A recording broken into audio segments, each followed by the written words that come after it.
Here I will be talking about 3 sports and how they either cross over each other or are very similar.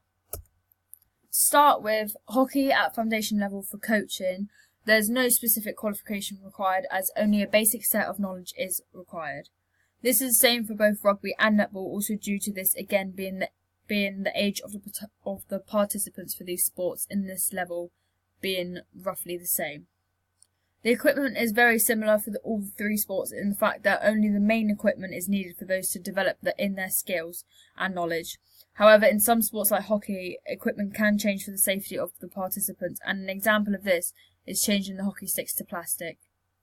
The progression opportunities are also similar in the fact that the participants will play linked through their local clubs in which they can progress and be better in their own after-school clubs and PE lessons. Participation levels have the similarity of the 3 sports being focused on as a sport that they play during their normal PE lessons. However, rugby in primary schools would not be classed as a sport that they would do during this time, whereas it would for both netball and hockey, as these are the sports that they have to participate in during primary school. So these are the similarities and differences in foundation level between all 3 sports.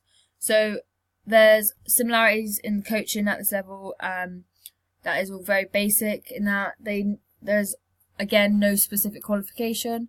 Often at this level it is taught in a primary school, and therefore the skill is taught by a normal teacher. So using the skills that they have learned, which is from their teacher training. When regarding equipment, it's often minimal for all 3 sports, and at a smaller size or a different material, just to suit the this is just to suit the individual needs. So for example, in netball, a smaller netball would be used, and a plastic hockey sticks, as mentioned, would be used, or a tennis ball instead of a normal hockey ball.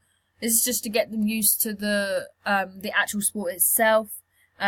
Similar with rugby, at foundation level, a smaller rugby ball would be used, normally a size 4, due to the fact that the age at this level is low again.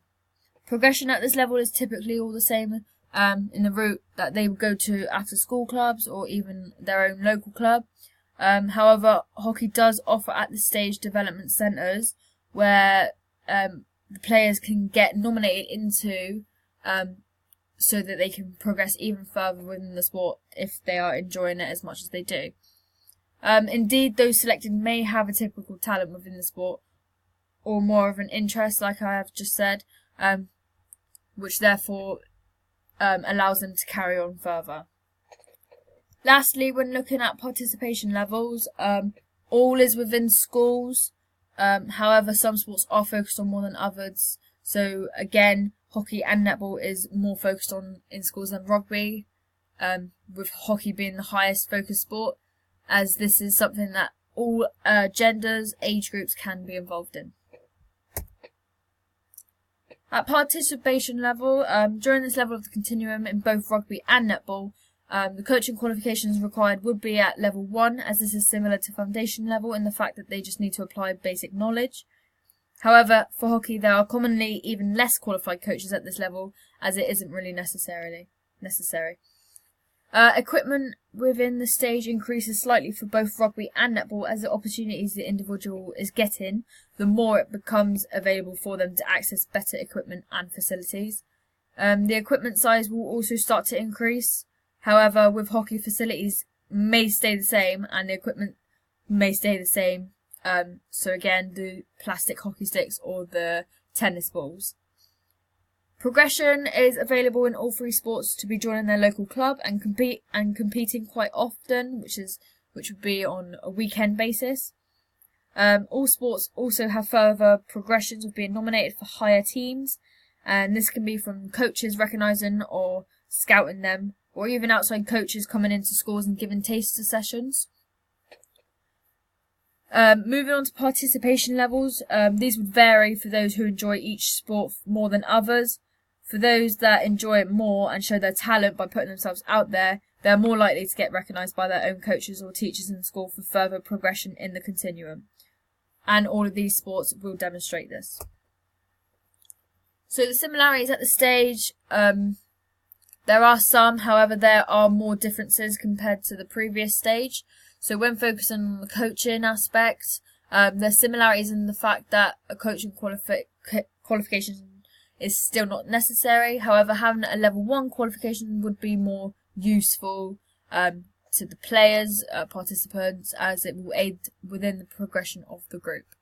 Again, equipment at the stage remains the same and dependent on participation levels, and often depends if further funding is given as well. Progression opportunities can vary at this stage with some sports, like hockey and rugby, as it requires the individuals to be selected into a squad, or even selected to play county or high standard clubs like Somerset, which is obviously within the sport.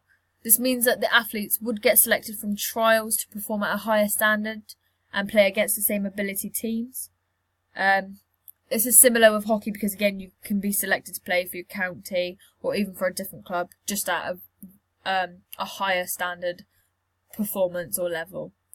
Other similarities between the three sports is that the competitions at this level all have leagues or tournaments that they can enter, that the players can enter within their team. This is the fact that they are quite popular team sports, all three of these: hockey, rugby, netball. They are quite popular in the fact that many other teams, counties, will be entering these leagues and tournaments, so they will have the same ability, or they will have the same performance level against them.